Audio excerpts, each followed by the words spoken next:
Hey, what's going on, guys? Motonosity here. Welcome back to the Honda Grom build series part number 9.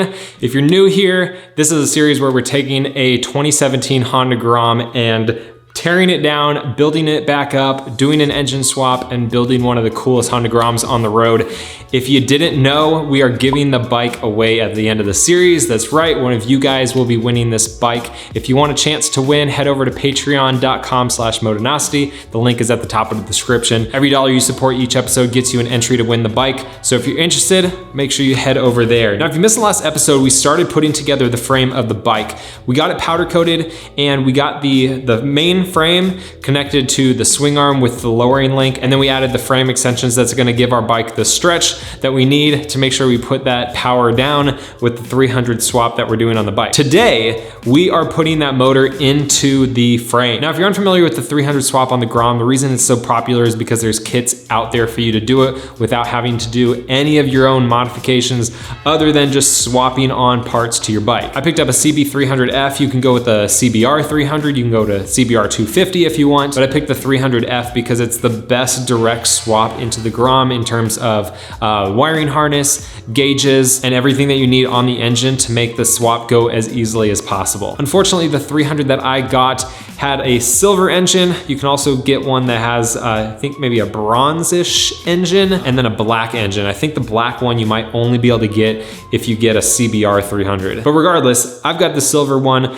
I don't want it to be silver on the bike, so we're gonna be doing a satin black on it. Here is the engine paint that I'm gonna be using. It's VHT Engine Enamel. It's the same kind of paint that I used on the Honda Ruckus if you watch that build series, except with that one I did a wrinkle coat. This one's a satin black. Now, the hardest part about doing this is that there's a lot of nooks and crannies on the engine. You're gonna have to remove some of the wiring. If you're putting something on that's gonna have to cure or dry in some form or fashion, prep work is gonna get you your best results. So I'm gonna be breaking out some sandpaper, some scuff pads, and going over every single inch to make sure that it has the best chance of having the best adhesion of the paint. I also picked up their primer. So here is the engine enamel primer that I'm gonna be putting on before I put on the paint. Now, if you missed any of the past episodes or you wanna keep up with the future episodes, you can check out the playlist link down in the description for the full build series. And as always, if you guys could hit that like button on the video, that would be greatly appreciated. It helps out a lot with the videos in the algorithm on YouTube. And if you wanna keep up to date with all the episodes, make sure you subscribe, turn on that post notifications bell, and select all notifications so you don't miss a single one. Now, I'm gonna get to work because this is gonna be a long process. I'm gonna get started. Hopefully we can knock this out today. And then tomorrow, same video, we can get this thing mounted up to the frame.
All right, so I got the motor pretty much ready to paint. I took a 320 grit piece of sandpaper. I had a few different pieces, went over the entire thing as best as I could, getting in every single nook and cranny of this thing. I've taped off as much as I can. I think it should be okay. So here is everything that I have taped up on here. Obviously, if you're doing a different motor, it's gonna be a little bit different, but for the most part, every motor is gonna have the same kind of things on the motor that you're gonna have to tape off. So what I'm gonna do is just go over it with some acetone just to clean up any last little bit of dust on there. And then I've got a ladder, and let me show you what I'm gonna do. I was trying to figure out how I should paint this and how I should prop it up so that I can paint the entire thing. And I came up with a solution. I remembered that I still had the engine mount bolts for this motor that I won't be needing anymore. So what I did is I took the longest bolt that I had and I've stuck it through the widest engine mount spot on the motor. And what I'm gonna do is take a chain and hook it on both sides of this and just hang it up on my ladder. The ladder obviously is more than fine because it can support a human and the motor doesn't weigh as much as I do. But yeah, I think it's gonna work out pretty well because that way I can paint around the entire thing. I won't have to worry about any spots that I'm missing because the motor has to sit down on the ground or something. Plus I can do it outside, don't have to worry about any overspray. It should work out well. The weather, it's a little bit more humid than I would like it to be, but the humidity is dropping. I think it wanted you to be below 60% humidity, but the temperature is fine. I think you want to do it between like 60 and 90 degrees, somewhere around there. I'm gonna get this wiped down, get it hooked up, and we'll start painting.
All right, so I just laid down the second coat of the paint. We've already done the primer and now I'm working on the paint. We're doing 3 coats of each. You do 2 light coats and then 1 medium coat. So to start out, I did the 1 light coat, then wait 10 minutes, another light coat of the primer, wait 10 minutes, and then the medium coat.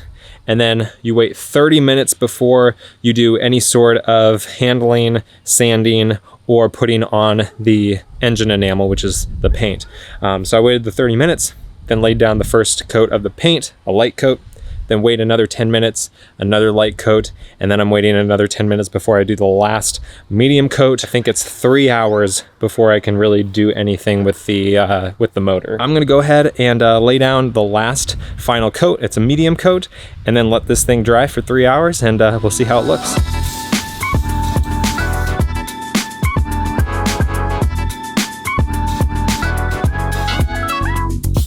All right, so I've let it dry pretty much the entire day. It's probably been about 6 hours since I finished, and it looks amazing. I'm super glad I went with the satin black because it's actually got a pretty heavy shine to it. I mean, it's definitely not gloss, but if you look at it, it's definitely reflecting a bunch of light. So, but yeah, I'm really happy with it. Completely dry. You know, I'm touching it, pressing on it. I'm gonna take off all the tape that I put on here to mask off all the spots that I didn't want paint on. And then what I'm gonna do is actually mount up the engine mount kit from Steady Garage before we put it into the bike. So that will allow us to just mount it right up to the frame.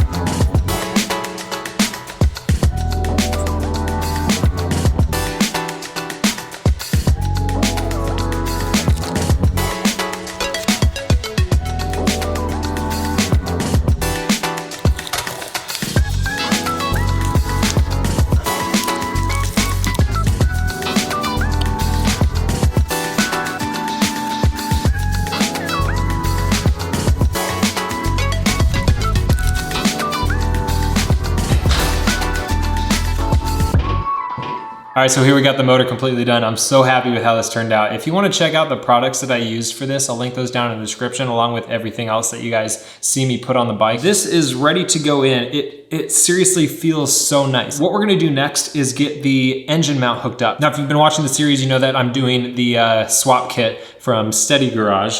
So here is part of it. This is the main piece. It's pretty easy to gauge what is actually gonna mount to the motor because that is the bolts that don't have any spacers. So this one is gonna go right here. So the bottom one right here that also doesn't have spacers going all the way down mounts to the bolt or the engine mount that's at the bottom right here. This is the front of the bike over here. This is the back of the bike. Get this through here at the bottom.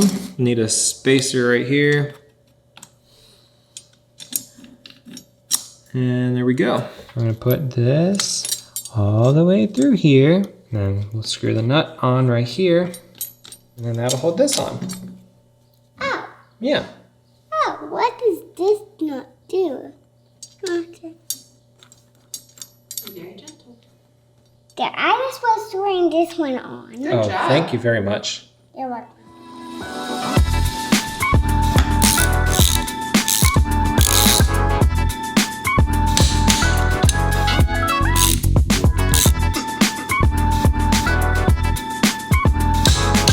Happy birthday to you. It's for your birthday, right? What? No, my birthday was like 2 months ago. But look at this birthday present you've got. I know, it is pretty odd. What do you think? What? Looks amazing. Look at that. Look how good of a job I did on all this. You did a great job on this. Yeah.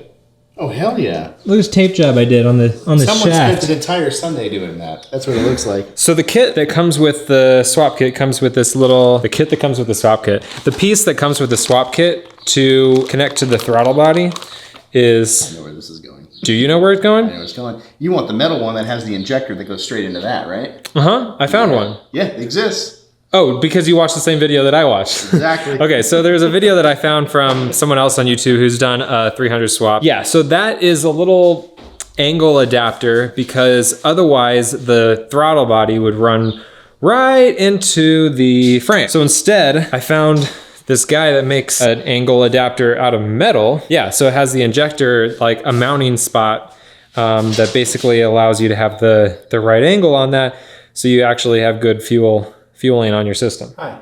Hi. Yeah, I got this in... Hawaii? No, I got it in high. Oh, okay. Yeah.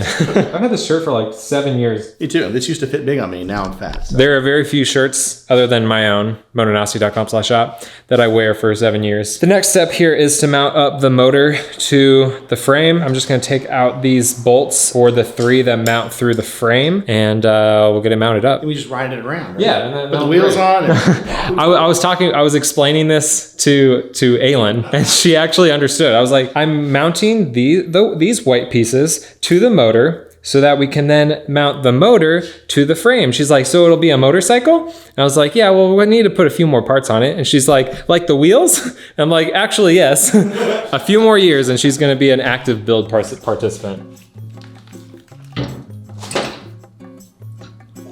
That's on the inside? Or you just need to move on? How do I get this?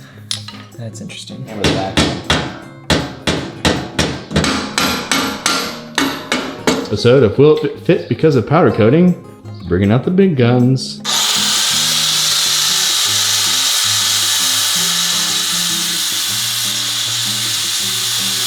Smells like burning beard hair. Ask me. That's so. I mean, burning hair in general. Yeah, that's what I was smelling. Okay, so the reason I did that is because I already put one in. I don't think I caught it on camera, but we got to put these in first before we put them into. Dude, that still looks like it doesn't fit. Yeah, I gotta take like a couple millimeters off of that. Anyways, these gotta go into the frame before we put the frame next to the motor and put the bolts through. We always have this. Will it fit because of powder coating? Let me tell the answer right now. No. No, it won't. Okay, that one will probably fit. Jesus. Yes, this is why people who are using grinders wear gloves. How did it even fit from the start? Look at that. Oh. Yeah, dude, that's a lot. Yeah, it's like a 16th overlap. We might have to grind some more of that down.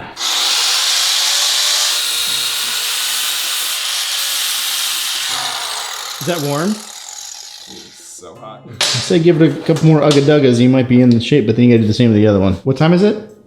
Tool time? No. Hammer It's time? You hear that? Hold on. There we go.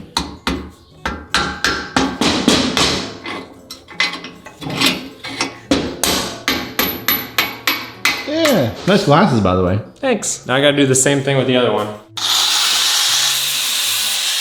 So freaking hot. But I think this is the last time we're gonna do it. I got 2 gloves on here. Give it a couple more Ugga-Duggas. Just give it some more Ugga-Duggas with the non-Ugga-Dugga grinder. The grinded Dugga? The grinded Dugga.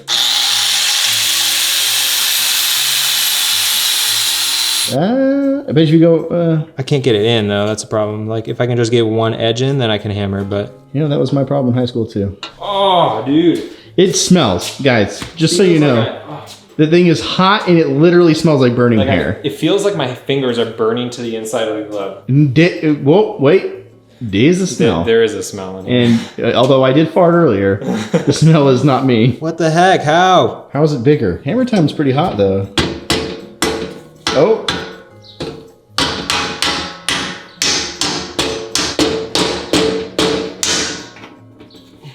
Oh, wait.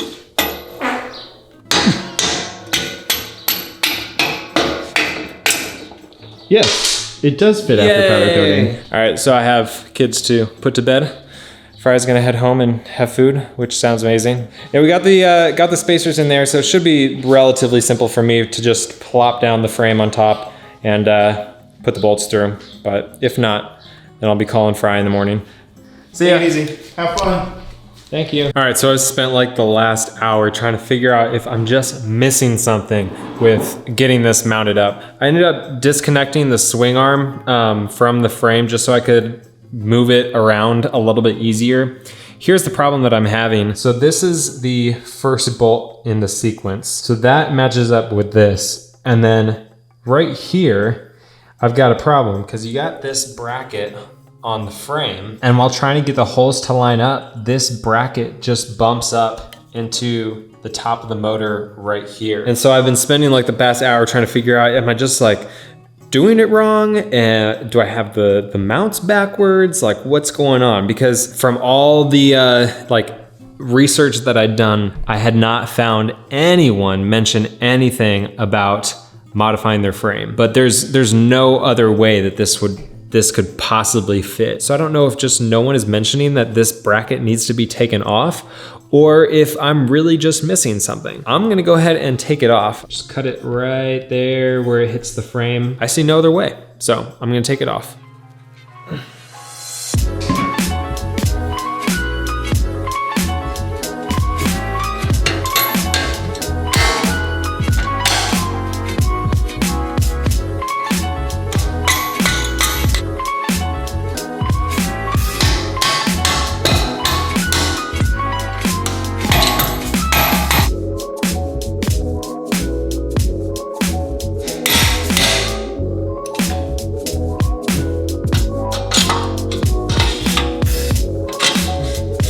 All right, so we are done. The motor's completely in.